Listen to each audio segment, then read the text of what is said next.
So, in the previous video about biocentrism, another topic that I realized I should be talking about.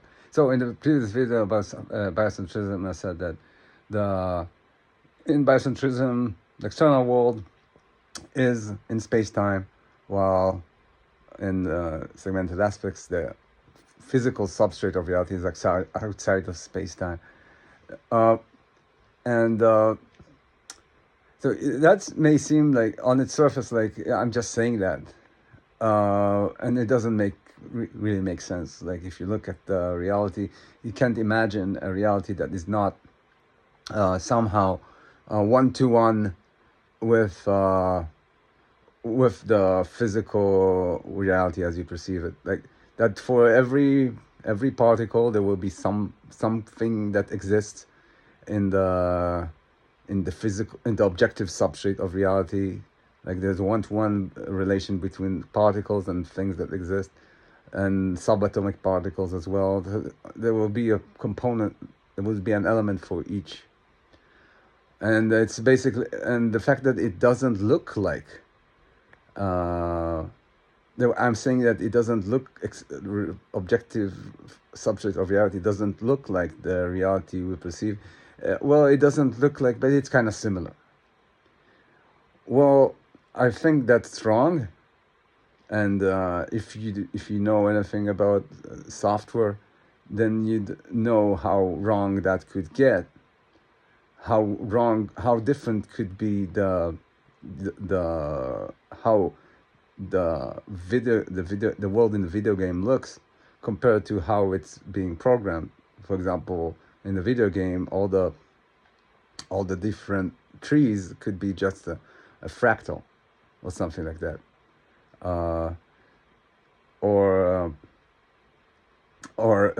simply undetermined and created by a function, which basically is the same thing. But so I just want to let's make you understand how different the objective substrate of reality could be from the reality you perceive in your wakeful life. So you think, so the naive assumption is that if you see a particle, then there's going to be a particle existing in the objective substrate of reality.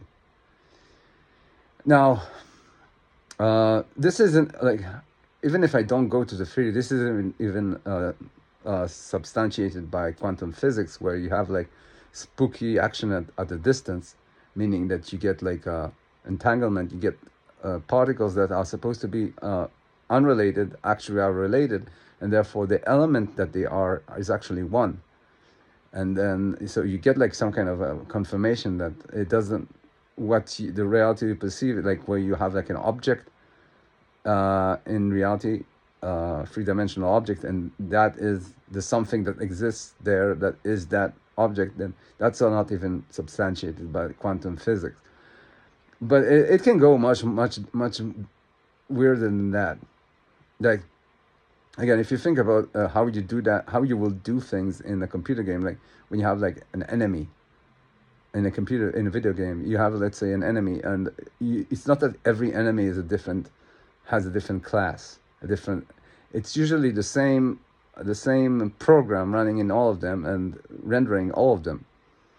So you could have like a class, instead of there being like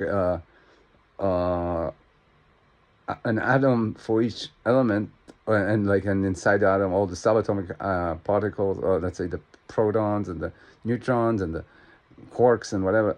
Instead, you get a class, and you get, this is an instance of this class, and the elements inside it will become evident only if you look inside, and then you look inside into the class definition, which is, let's say, the type of element, and that definition is declared only once. And you can also perhaps do that even for molecules. Like you get one instance of the molecule in the entire universe. Every time you see, let's say, water, it's the same element in the objective substrate of reality, and it has a description inside the objective substrate of reality. And every time you poke in it, what happens is that the body goes into that definition and the things that define it, and see how will I make this look, considering that this is the structure of this element that we call water. Or when you see a pattern, say, for example, let's say you look at a galaxy, and it twirls the same way as a flower twirls, and you think, oh, well, just a coincidence. It could just as well be that there is something in the objective substrate of reality that is this exact same element in both cases. And it could also be that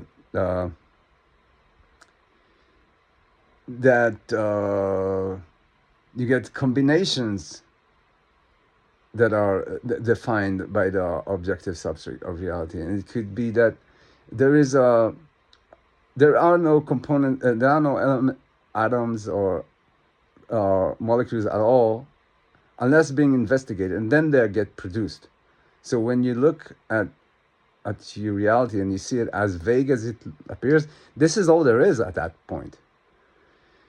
It just becomes the components are being generated just in time when you dive in, when you investigate what's going on there.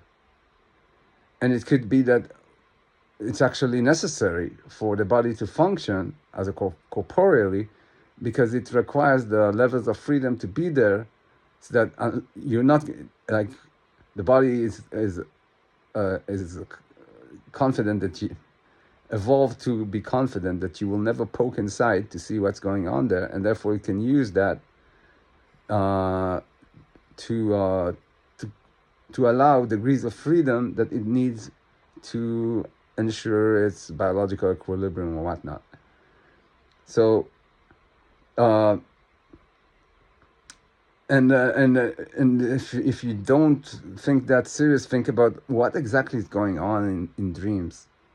What is the objective substrate of reality then? When you are sharing reality with other people, then you can say, every time I share it with them, then that's the real reality. But what if you're in isolation? How would you know a dream from reality, and from the wakeful reality? And what should be why would you think that then, when the reality is the only experiential agent that is there is you, assuming that's possible? I'm not saying that it's actually possible, because who knows, maybe your blood cells there's something that's like to be your blood cells. But if that's not the true, then there is no difference between experientially, there's absolutely no difference between the two. And so you have to ask the same ontological questions about the objective substrate of the dream as you have, or as of the objective substrate of the wakeful physical world. So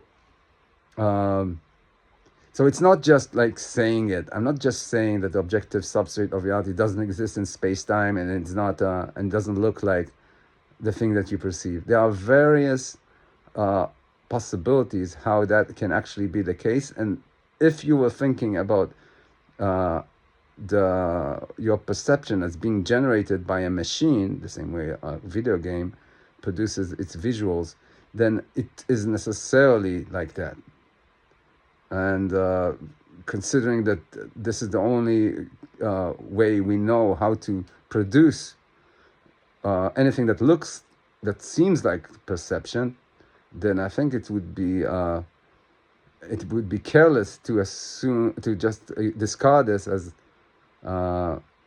could be, possibly, but probably not. As far as we know, this is the only way we can build a perceivable reality.